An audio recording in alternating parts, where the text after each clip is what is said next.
That's just to delete the toolpath and make a new one, as opposed to trying to refix it. That's the other thing I was doing the other day, is just trying to fix it instead of just starting from fresh. And I'll show you here. Let's take this and translate it.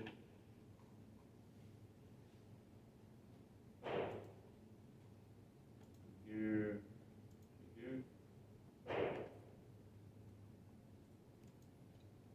And maybe this one from here to there. Okay, what do we do? So what we've done is I've put another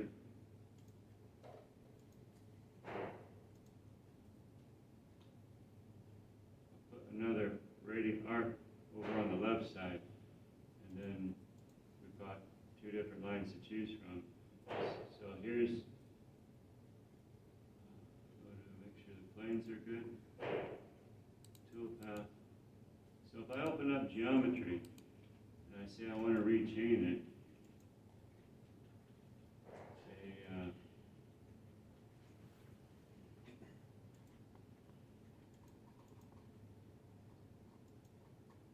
here, oops, see, I already messed up right there.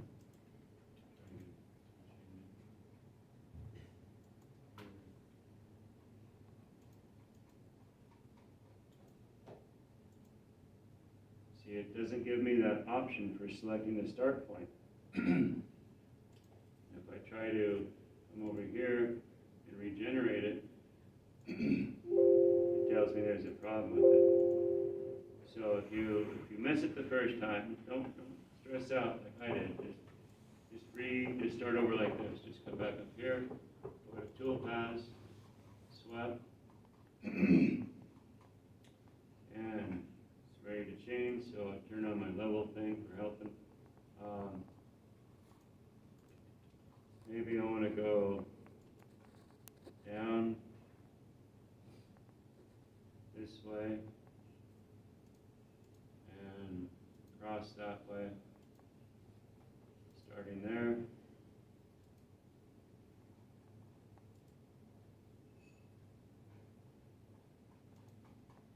And now we see we're starting at the top. That's how this looks when you start at the top.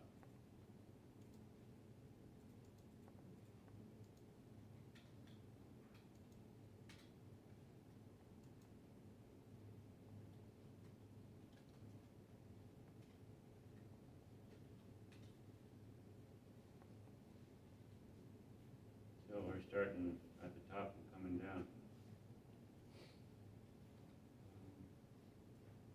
That kind of makes sense a little bit? Yes.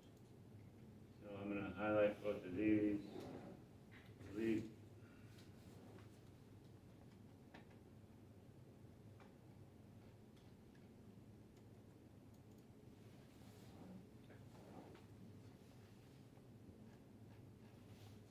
Okay.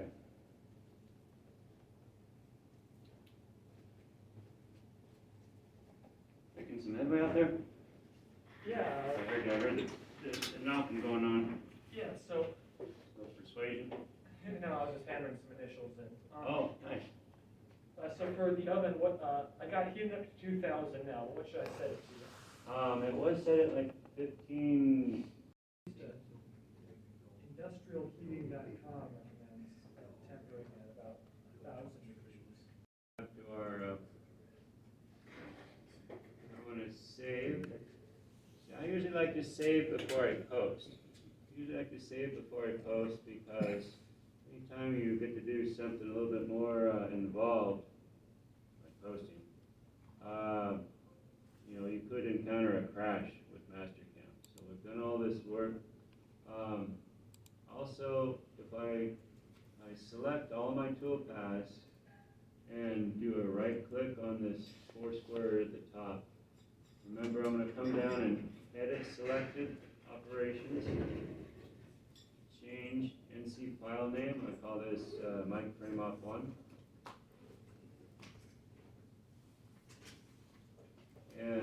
do that one more time. With everything selected, I'm gonna right click on this 4 squares, edit selection, and change program number. And here I might call it 22401 for lack of creativity, I guess. Okay. And then, double checking one more time, make sure everybody's on the bus. Come over here and hit the G1 for posted operations. And this is most typically just default. When I say default, just click the green check without changing anything. Default. And save it somewhere you can find it. I'm going to put mine on the desktop. I'm going to double check the name so I can recognize it. And select OK.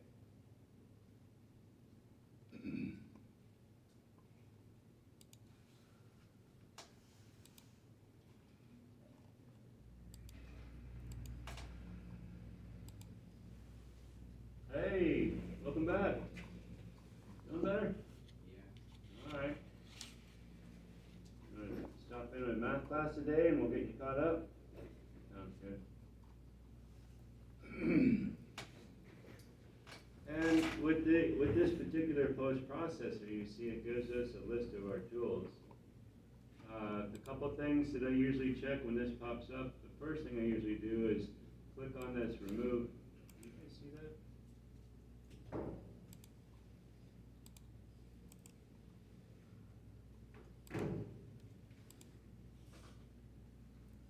Click on this remove block numbers. These numbers aren't necessary for every line number. Okay, so I'm going to remove block numbers. See how it cleans it up a little bit?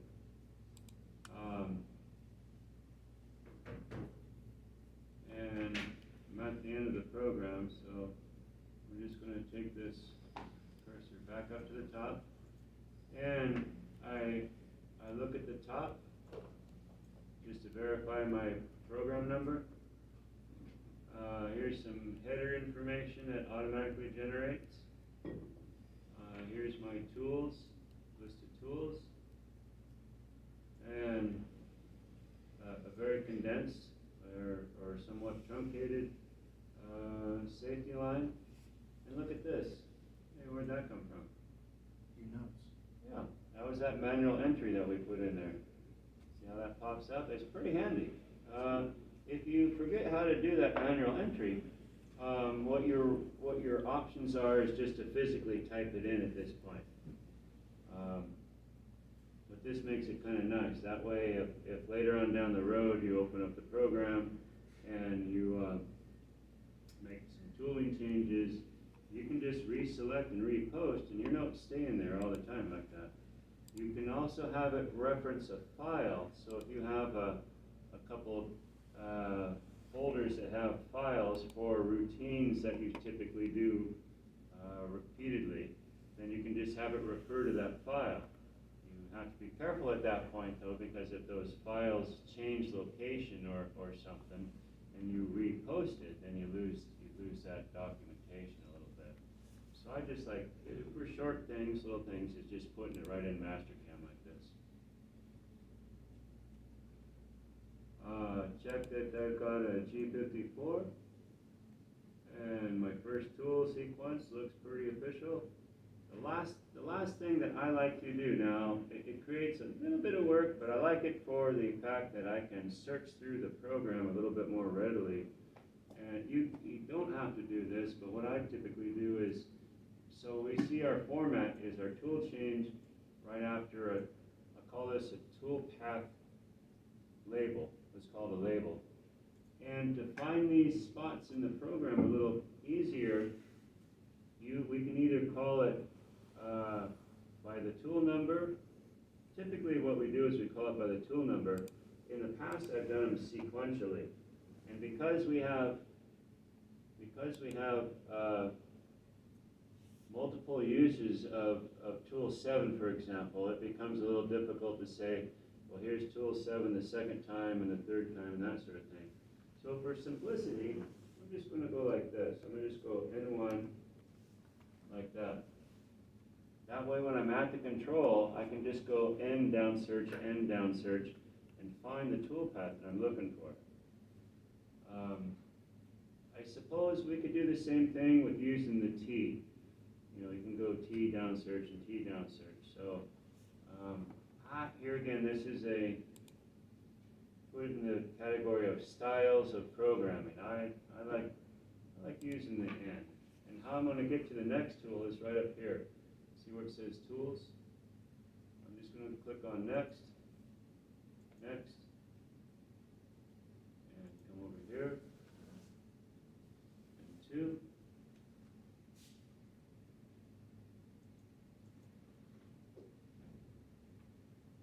And we can clean this up a little bit too. Notice we have an extra little something going on here that's kind of goofy. It doesn't hurt anything, but if you're looking for aesthetics in your program and how everything, we can just clean this up a little bit.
You know, and we could technically just have a single N number if we weren't really using the number after the N to signify anything. It could be N1s all the way down. N's are just a line number, so the machine doesn't care. The only time it cares is if we have like a go-to statement or some sort of a looping sequence, like on our G71 or G72. Or a lathe where it's using the can cycle, and the P and the Q references the N numbers on where to start and end the cycle. So those N numbers have to be specific and unique.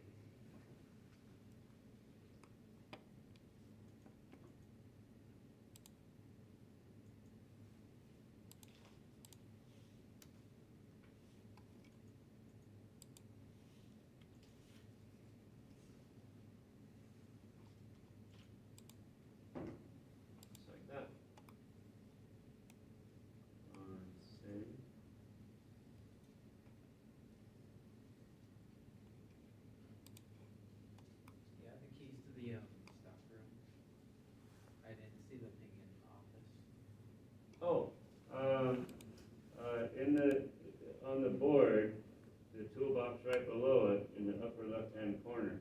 Thank you. Yep.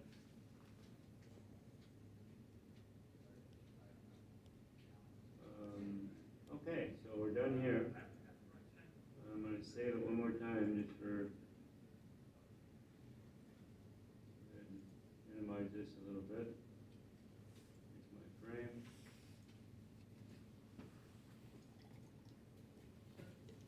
So the surface grinder does come with one of the small ones. Do we have to?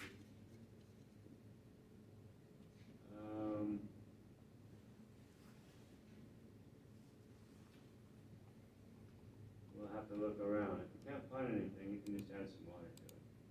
Likely it's dehydrated a little bit. It's likely it's evaporated a little bit, so it's probably thick. If you look at the, if you were to use a spectrometer, it's probably a little thick. So you can use water if there's nothing else.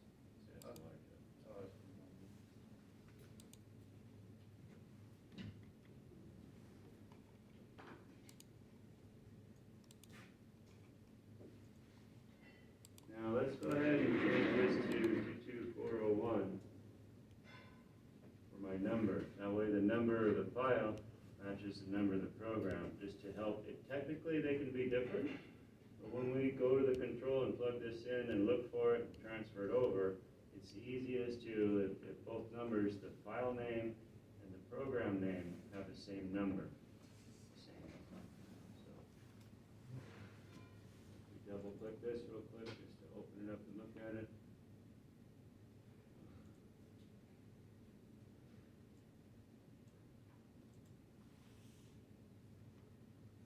We're gonna trust that everything's fine. So, okay, it's loaded up on my little flash drive.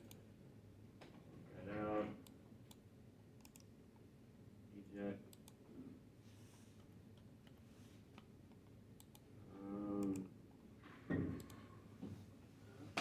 Before I go, one more thing.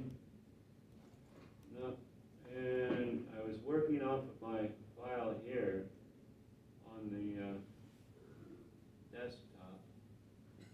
So I want to copy it over here so that all my changes on my desktop match my flash drive. Got a copy here and a copy here. So in case we encounter something out on the floor that's not good.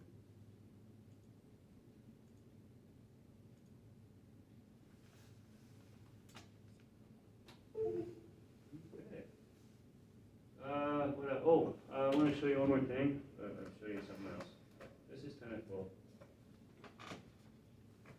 If come over here, select all, 4 blue squares, upper left-hand corner, right-click, down at the bottom, left-click on Tools, Tool List, and you can output a list of tools.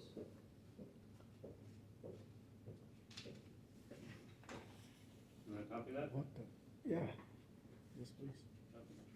These are the list of tools in the machine.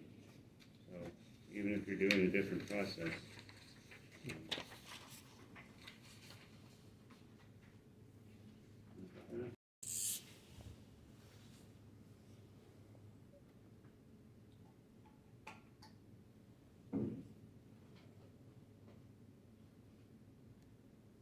So technically this is the shank.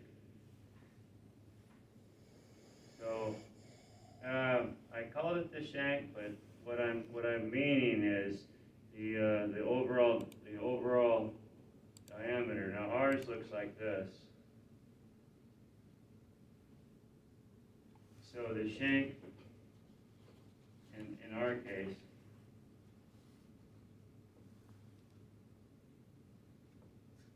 is the same. This body diameter, I should call it body diameter, is the same diameter as the shank. I just call it shank. But some corner rounders look like this. This could be 3/4 inches.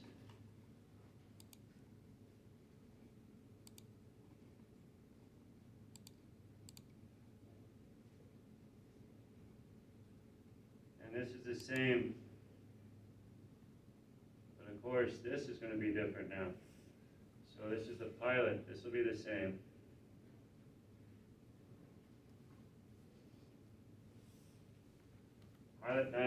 Pilot diameter is important, the radius of the tool, and we'll call this, what we call this maybe the body. I should have called it the body.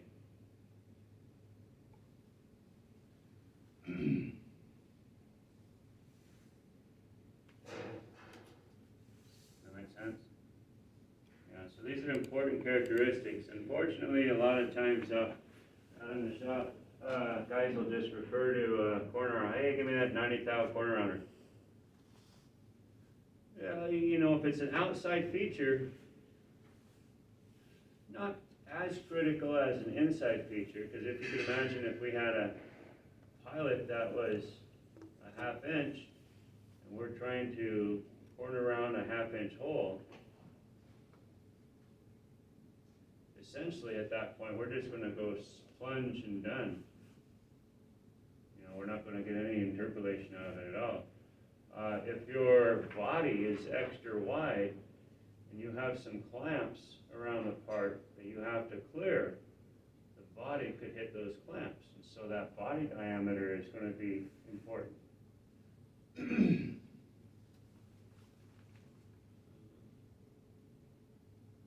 So you can change some of this description by going into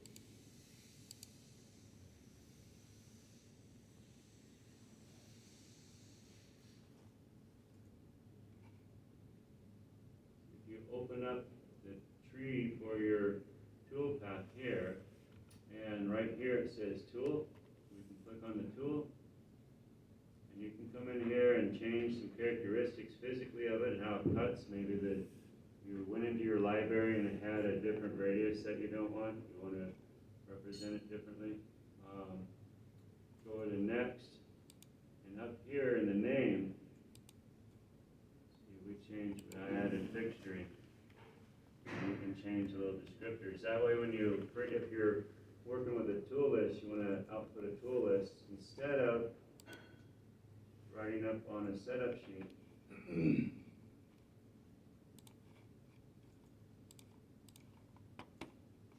We might hand something like this. Remember in our earlier classes, we had a setup sheet. This might be our setup sheet. In fact, I've already printed that out for myself. And it included with the setup sheet, either on it or a second page, is going to be your tool list. And then you go out, you assemble all your tools. We're going to go through and touch some tools off and pick some numbers up. I might first run the program in graphics. We have that opportunity to us from the HAWS. Make sense? Yeah. We don't have that on every machine, but it's a handy feature in this environment. I think it's a good thing just to take a minute to try that out.